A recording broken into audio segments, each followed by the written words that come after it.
Hello everyone, hi. My name is Roy Cornwell. Welcome to our channel. Um,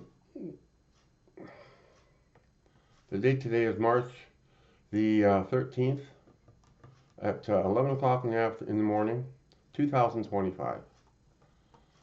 Um, yeah, I say our channel because it's your channel, my channel, and God. Everybody's watching. It's everybody's channel here. So I want to talk a bit about two things.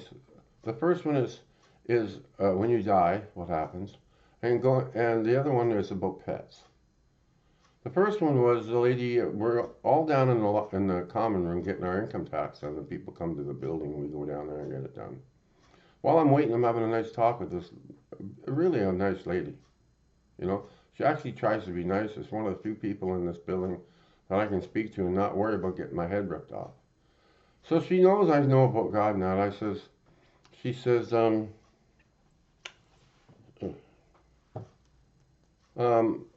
what happens when you die? You just go into a grave, right? I said, I thought for a second, I squinted and I smiled at her. And she could see I was squinting, so she shut right up and listened, right? I said, this is the way this works, I said. As far as I know, the best I know, I've done heavy research and all this stuff. And I've been down that path myself, personally. So I think I got a better idea of than most people. When Adam bit into that apple, he created two divisions, his way or God's way. Uh,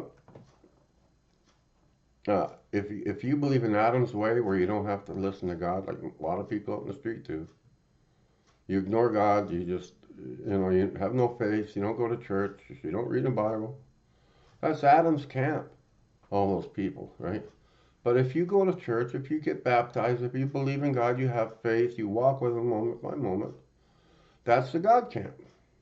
Now, if you're in Adam's camp and you die, you go straight into a grave. Straight into a grave, and you'll stay there until God comes over the hill, Jesus comes over the hill, and He'll rejudge you then, because some of those people in the graves are really innocent. They didn't know about God. Maybe they lived in the Australia outback and didn't know about a Bible, didn't know about God, didn't know nothing. So He gives them a second chance. If they want to come online, He'll save them there. But if you don't want to know God, what happens is God turns His back on all those people. And who comes and gets them out of the grave? It's not God, it's the devil comes. Because the devil knows that God isn't protecting him with his love and protection anymore. They don't want to have anything to do with God. It's their own decision, right? Adam's camp. So, but if you believe in God, when you die, as soon as you die, your Holy Spirit comes out of your body. Because He won't stay in a dead body. He's meant for living beings.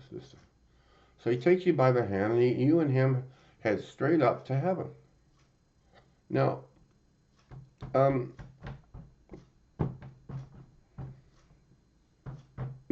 you go to a waiting room. You don't go right into heaven. God protects.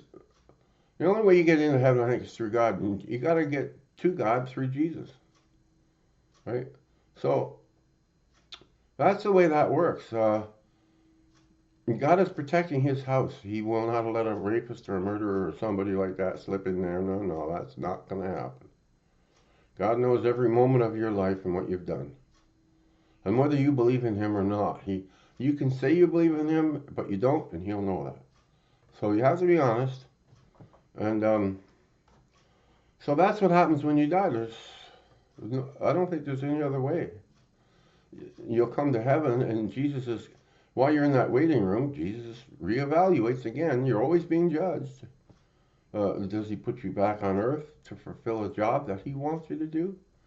Or does He turn His back on you because somehow you got past the first uh, security? In other words, you should be in a grave, but you made your way to the waiting room somehow. He'll rejudge you then, and it's all about protecting the Lord's house. You won't let anybody in there that's not mentally ready. Now, the other thing I want to talk to you about is, do animals go to heaven too? Oh, one more thing on the last thing. When you die and go to heaven, you get a new body. Okay? Just like Jesus, when He died, He went to heaven, you got a new body. Well, we do the same thing. We get a new body up there. If I died and I went to heaven, which I've already done, I don't look like old Roy. I get a new body. I look like new. So how do you know your relatives and stuff if you get a new body and they got new bodies? It's a mental thing. It's your heart that when this person starts talking to you and you talk to him, that person knows your heart, knows it's Roy, and you know their heart, and you know it's them. It's not a physical thing that you notice, you recognize. It's the heart. It's the inner feelings. This is why it's so important to work on your heart while you're here on earth. Now, the other thing I want to talk to you about is do pets go to heaven? And right off the bat, I'm going to say yes, they do. And why do they go to heaven? Because they're godlike in their actions. Uh, they love humans without any reservations. Doesn't Jesus do that? Right? He does. They have nothing but love for you. Isn't that what Jesus does? When you take care of your pet, you feed them, you comb them, you take them for walks, all that stuff, everything. Isn't that what Jesus does with you? He takes care of you and you take care of the pet. This is a progression of when you've got enough Jesus in you and the Lord in you, you can't hold back. You want to take care of the pet. These people who don't take care of their pets and they're mean to animals and stuff, they don't have any Lord on them. And guess where they're going to be? They're going to be in that grave, waiting for the devil to come and get them. Pets are have so much love and a big heart in them that I can't personally see how they could not be in heaven. So, don't don't fear dying. Dying is dying is painless. Yeah, and if it comes to that point, you're going to want to die. So, all right. So we'll leave it at that. Just a quick one. If you could like and subscribe and hit the notification bell and and share with everybody, that'd be great. But we'll do these quick ones and just keep them coming. A lot of people don't understand what I just said to you. A lot of people, even people going to church, they don't understand. The pastor will let them think whatever they want. Blessings, everybody. Stay healthy. Trump will eventually calm down. The snow's going to melt. And we're going to be fine here in Canada, don't worry. Don't be afraid. Bye-bye.